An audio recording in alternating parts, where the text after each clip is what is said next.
This is out of my comfort zone, if I'm honest.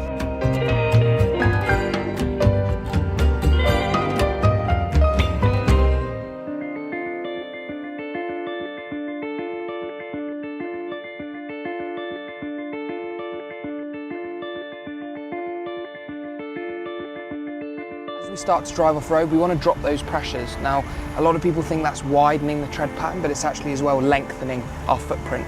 We're going to drop them from around that 37, 38 PSI down to about 20, 18 PSI to give us a lot better footprint when we're driving on this soft sand. So we're going to use Sand Program here, and that changes a number of things about the vehicle.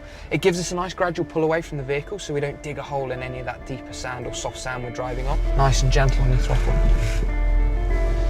You'll feel if you come off the throttle, you'll notice that there's a lot of engine braking. Feel that coming in? Yeah. Yeah, helping us slow the car down without needing to use the brake. So the other really important part of driving on sand is reading the terrain ahead of us, okay? We always want to be a good couple of hundred meters ahead with the view that we're taking in. Out in front of the vehicle, what's the terrain like? How soft is the sand? Yeah. We can see that ahead of us here we've got ripples, we've got tyre marks in the tracks where we've been, which shows there's traction there. If we look out and we've got a much lighter surface, the sand looks much softer in its build-up, or we're looking at other people's There's tracks. different colours just in front of us, isn't there? That's it. So colours, tracks, the terrain, the gradients. Okay. It can all tell us about what speed we should be driving. And obviously the softer the sand is, the more momentum we need to keep within that vehicle to allow us to drive across the surface.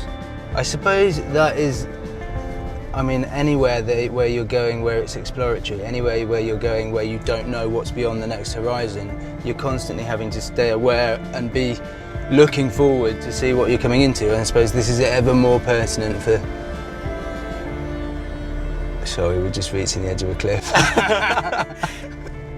Sand is a surface that you just can't take anything for granted. Even stopping and pulling away is something we need to consider.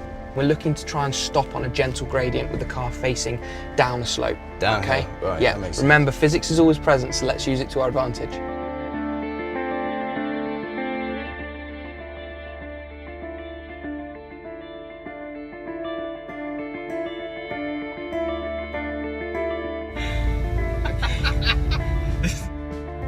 We've gone down fairly deep, certainly something we need to look at. You can see we've got no light underneath the vehicle either, so we're probably pretty close to the chassis. I mean, certainly in times previous, this would be a bit of a dig scenario. We'd be using this quite heavily.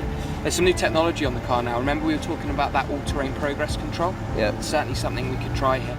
So ATPC, we set it using this little button down here.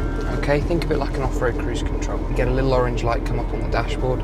Okay, a little block here which is telling us that the system's on. Yeah. And we set it and activate it by hitting the plus button on our cruise control. Okay. Can you see how the block's gone solid now? Yep. So it's all set. All I'm going to do now is take my feet off the pedals and hopefully we'll feel the car start to move. Yeah.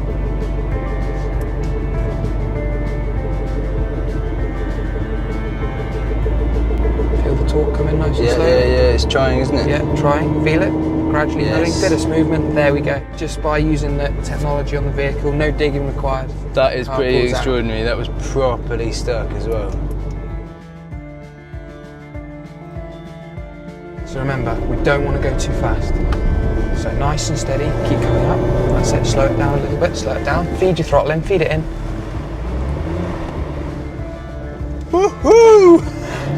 That was Perfect. That Let's was climb out. really cool. That's it, a bit of throttle as we come out.